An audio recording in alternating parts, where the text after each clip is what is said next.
Caros amigos do canal Histórias Esquecidas, nós estamos aqui na Cóniga, em Braga. Estamos numa das ruas mais tradicionais, das ruas mais antigas da cidade de Braga, e hoje venho-vos falar do tema da ressurreição, mito ou verdade. A Cóniga ela tem uma tradição fortíssima para as festas da ressurreição, como podem ver nestes arcos de iluminação que estão por aqui acima. Páscoa da Cóniga normalmente é na segunda-feira de Páscoa, então esta zona tem uma tradição fortíssima. Mas em termos históricos, o que é que nós podemos saber, o que é que nós podemos falar sobre a ressurreição? Será que ela existiu mesmo? Será que ela é apenas mito? É o que vamos abordar hoje. Bem, estritamente falando do que é a ressurreição de Cristo é um dos fatos mais intrigantes da historiografia. Por um lado, temos amplas fontes daquele século I que nos falam sobre ela. Por outro lado, é um evento metafísico, não conseguimos ter provas absolutas da sua existência. Mas o que é possível saber? Será que é uma construção posterior? Será que é uma tradição que foi evoluindo no seu formato completo? Bem, na verdade, a ressurreição ela acontece por volta do ano 33, após a paixão e morte de Jesus Cristo. Jesus é crucificado e é morto na sexta-feira, que ficou conhecido como Sexta-feira Santa. E depois, a acreditar nos relatos, Jesus ressuscita no domingo seguinte. E aqui temos de fazer um primeiro plano. Que fontes temos? Bem, se quisermos olhar para todas as fontes, temos os 4 evangelhos. Portanto, Evangelho de São Mateus, São Marcos, São Lucas e São João. Temos as cartas de São Paulo. Isto tudo nos primeiros 20, 30 anos, no máximo dos máximos 40 a 50 anos depois do suposto acontecido. E aqui temos alguns detalhes que é preciso realmente verificar. O primeiro detalhe é que Jesus realmente ele aparece nos evangelhos como sendo testemunhado vivo por mulheres. E isto pode parecer que não, mas dá uma validade histórica muito grande. As mulheres daquele tempo, elas não tinham exatamente as mesmas formas das mulheres de hoje. Os seus direitos eram muito pobres, eram muito fracos. As mulheres daquele século I não eram sequer tidas como prova factual para um julgamento. E isso vai muito a favor do que é as provas da ressurreição. Porquê? Porque, na verdade, se eles quisessem inventar alguma coisa, eles não pegariam em testemunhos considerados inválidos. Eles, para pegarem e admitirem que as mulheres foram as primeiras a ver Jesus ressuscitado, por muito que se possa discutir que Jesus não ressuscitou, uma coisa é verdade, eles acreditavam nisso firmemente, porque não tentaram esconder, não tentaram dourar as coisas, eles tentaram falar conforme a realidade. Outra coisa bem interessante é que as cartas de São Paulo aos Colossenses, que é onde se fala da ressurreição de Cristo, as cartas de São Paulo, onde se fala da paixão de Cristo, foram escritas cerca de 20 anos depois do suposto acontecido. Então, Reparem bem, para os nossos dias de hoje, 20 anos é muita coisa, mas nós estamos no século I, num século onde o acesso à escrita não é assim tão universal quanto hoje. Se formos a olhar, na verdade, as narrativas aparecem cristalizadas muito cedo sobre o que é a ressurreição. Mas alguns de vocês poderiam me dizer: Ricardo, tudo certo, mas não poderia existir um erro por parte de quem executou Jesus? E na verdade Jesus apenas, quando saiu da cruz, estar desmaiado? É uma coisa que muita gente considera, mas desconhece o seguinte, e isto é factual, independentemente de acreditarmos se Jesus ressuscita ou não. Os soldados romanos eram matadores profissionais. Jesus, antes da sua execução na cruz, ele é profundamente espancado por um flagelo romano.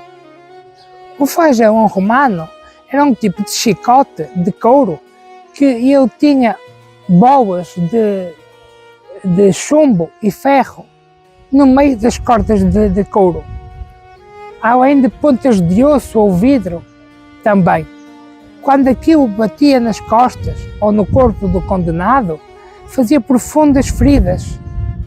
Então vejam, Jesus já chegaria meio que morto à cruz.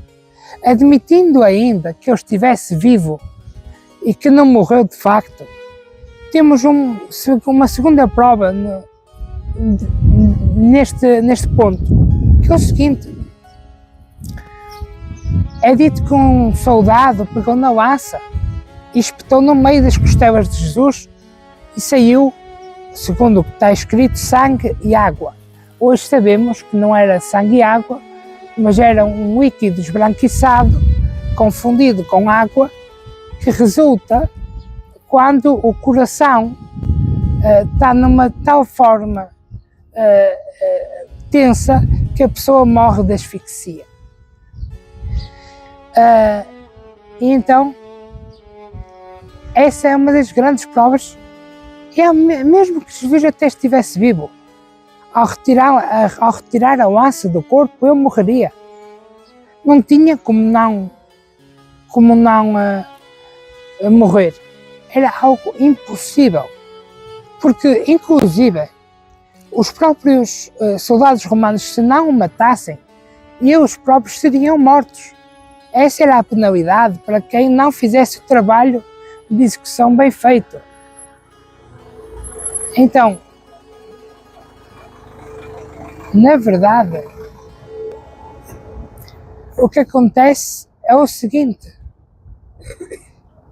é tecnicamente impossível Jesus ter ficado vivo.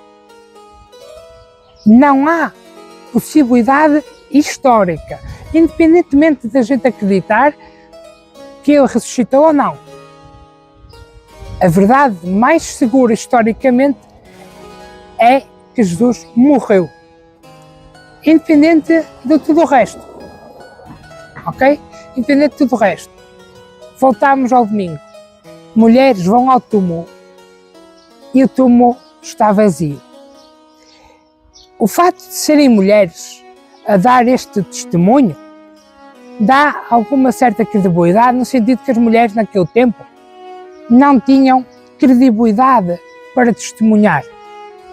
Se eles quisessem melhorar as coisas, inventar uma mentira, bem, eles até podiam, mas não escolheriam mulheres, nunca na vida, porque na verdade as mulheres não eram dadas como possibilidade de prova em tribunal ou de prova testemunhal sequer.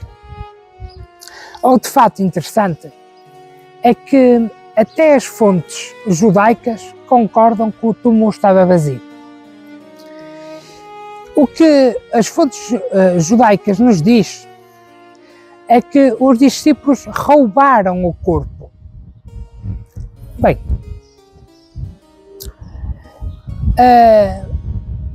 Isso poderia tecnicamente acontecer, mas na prática não. Porquê? O túmulo estava guardado por guardas, isso é dito num dos evangelhos. Estava guardado por guardas, estavam fortemente armados. E um pescador ou dois indefesos não conseguiria desarmar um soldado treinado. Então, é tecnicamente impossível. Outro ponto. Até Flávio Josefo, do século I, ele concorda que Jesus não estava no túmulo. Flávio Josefo, ali por volta do ano 93, ele atesta de que em Jerusalém, há umas décadas atrás, um homem foi crucificado. Os seus seguidores. Então reparem o seguinte, tecnicamente é impossível os discípulos e eles conseguirem roubar o corpo, porque na verdade eram guardas treinados. Estão a entender? São guardas treinados com ampla experiência militar. Apoiar essa tese é desconhecer totalmente o treinamento de um soldado romano. É tecnicamente impossível se vocês também não tiverem formação militar. E um pescador, como eram todos os discípulos de Jesus, na grande maioria eram pescadores, não tinha formação militar. Então, era outra das provas tecnicamente impossíveis. Podemos também considerar outra coisa. Realmente, Flávio Josefo, no século I, ali por volta do ano 93, Flávio Josefo era judeu. Era ali natural de Jerusalém, ali daquela zona. E então ele escreve um livro sobre a história do mundo. E ele fala sobre um homem que tinha sido crucificado, cujo túmulo estava vazio e que os seus seguidores conseguiram fazer uma religião a partir dele. Portanto, isso é algo documentado. No ano 93, conhecia-se o túmulo. O túmulo estava vazio. Outra das possibilidades que muita gente levanta é o seguinte. Jesus, ele, segundo ainda os evangelhos, há uma última questão que se precisa abordar. Os seus discípulos eram todos, ou grande parte deles, pescadores. Sabemos que depois da execução de Jesus, na sexta-feira anterior, eles se esconderam com medo. E agora, no domingo em diante, eles desafiam um império. Como é possível isso? Olhemos para a psicologia das pessoas. Isso é tecnicamente impossível. Porquê? Em termos psicológicos, vocês não passam de temerários, de medrosos, a corajosos em dias. Não a não ser que alguma coisa fortemente tenha acontecido. Outra coisa é que, na verdade, se vocês olharem para a vida dos apóstolos, todos eles morrem de formas horríveis. Todos eles. Todos os apóstolos morrem de formas horríveis. Uns são crucificados, outros são escafizados, portanto são arrancada a pele, que é o caso de São Bartolomeu. Outros são decapitados. São Simão é cerrado ao meio. Mortes horríveis. E agora olhamos novamente para a mente humana. Ninguém aguenta uma mentira a este ponto. Admitindo o fato de que, na verdade, eles estariam a inventar tudo isso, no momento que eles estavam a ser presos, que eles estavam um por um a ser mortos. E é preciso dizer que eles não estavam a ser mortos todos juntos. Na verdade, eles foram mortos em termos históricos diferentes e em lugares muito distantes. Por exemplo, Santo André foi morto na Grécia, São Pedro em Roma. Então, só para dar dois dos exemplos, não são lugares próprios, ou melhor, próximos. Não são lugares próximos. Como é que um isolado, ante pressão, consegue manter? Como é que ele consegue manter psicologicamente uma mentira? A psicologia nos diz que isso é impossível. A psicologia nos diz que isso é impossível. Ninguém aguenta uma mentira e ninguém morre por uma mentira. Ainda mais se estiver isolado. Então, nós começamos a encaixar várias peças. Por um lado, a certeza de que o túmulo estava mesmo vazio. Flávio Josefo, que nem sequer cristão era, ele era judeu, atesta realmente isso. Que, na verdade, o túmulo estava vazio. Isso era algo que qualquer pessoa podia ver. E se calhar a prova para quem apoia, em termos históricos, a ressurreição como possível, a prova maior é uma. É que, na verdade, pensei o seguinte, na verdade, se tudo fosse uma farsa, bastaria os líderes judeus e as autoridades romanas pegar no corpo e dizer, oh, isto não é verdade, olhem aqui o corpo. Está aqui, ó, olhem aqui o corpo. E isso não é feito. São inventadas desculpas para não mostrar o corpo. Então, assim, é uma prova fortíssima, realmente. Ninguém nunca mostrou o corpo até hoje. Fizeram-se escavações, fizeram-se tudo e não se encontrou nada. É verdade que, mesmo que houvesse corpo, na altura do campeonato em que estamos, no século XXI, o corpo já se teria desintegrado. Mas na altura não. Na altura não.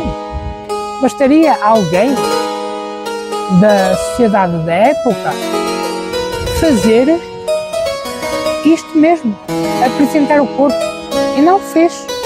Essa é que é a verdade. Há uma última suposta prova,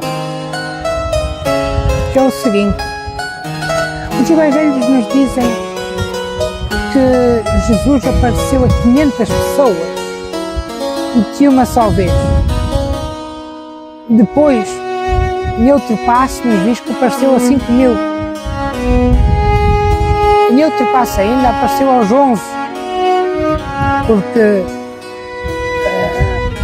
aliás, aos 10, porque Judas Iscariote já estava morto, ele tinha-se suicidado e São Tomé não estava presente. Não se consegue, isto é a lei da psicologia, não há alucinações coletivas. Quer dizer, eu sozinho aqui, na Cónica, posso ter uma alucinação e ver Jesus aqui. E em termos psicológicos, isso é possível, ok? Mas imagine que agora toda a rua da Cónica, no mesmo momento, no mesmo exato momento, está a ver a mesma coisa. Isso é completamente impossível. Em termos psicológicos, não acontece. E há provas documentais da época que nos diz que isso aconteceu. Agora a verdade é uma. Todas estas coisas se ligam.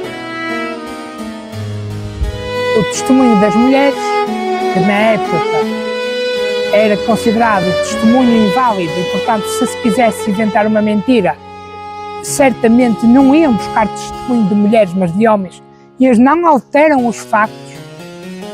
Eles não alteram os factos para parecer mais bonito.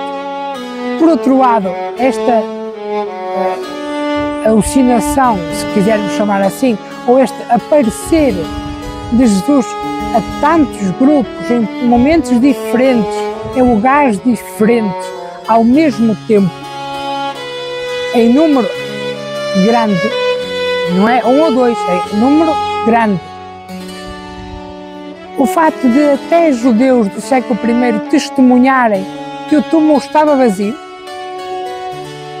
o facto de as autoridades romanas nunca terem apresentado o corpo, e isso resolveria o caso, porque se eu digo uma coisa e sou desmentido na prática, então na verdade não importa muito, não é? Porque se a prova aparece aqui à frente dos meus olhos, não importa muito. E apresentar uma desculpa, ou pelo menos o argumento de que os discípulos roubaram o corpo, quando isso sabemos que o nível de treinamento militar é algo que é impossível, ou praticamente impossível, agora eu deixo ao seu critério. Eu comecei este vídeo dizendo verdade ou mito? Mito ou verdade? Você, caro amigo, que está aí do outro lado, que nos assistem por este mundo afora, você decide. Mito ou verdade? Independentemente disso, olha, deixe ficar aí o like, partilhe este vídeo com pessoas que gostam de história rigorosa. Nós hoje fomos às fontes. Nós fomos a fontes do século I. Nós fomos a fontes do século I. Nós fomos a fontes daquele período histórico. É verdade que algumas até poderiam ter um certo interesse, mas a verdade é que outras não dá para desmentir. O corpo nunca apareceu, as desculpas das autoridades romanas, ninguém ter sido preso por ter feito tal coisa, ainda tem isso, né? Ninguém foi preso acusado de ter roubado o corpo. Então é assim, você decide, ok? Então eu peço para, independentemente de você achar verdade ou mentira, mito ou verdade, peço que deixe ficar o like, partilhe o vídeo, comente aqui, me diga aqui nos comentários, mito ou verdade? E vamos ter uma discussão assim saudável nos comentários do vídeo, tá? E uma última coisa, não se esqueça, se você é novo por aqui, se inscreva, porque todas as quartas-feiras nós temos videoaulas como esta, nem sempre será no exterior, como hoje, na maioria das vezes não será, mas quisemos fazer este vídeo como um especial Páscoa. Ainda estamos no período da Páscoa, quisemos fazer isto como especial Páscoa, não é? Então vá se inscrevendo aqui, porque nós temos videoaulas às quartas-feiras e aos domingos temos vídeos do nosso património de Portugal e do mundo, sempre que possível. Normalmente é de Portugal, mas um dia havemos de conseguir fazer do mundo também, ok? Então, para todos vocês que me acompanharam até aqui, forte abraço, fiquem bem e até ao próximo vídeo. Tchau!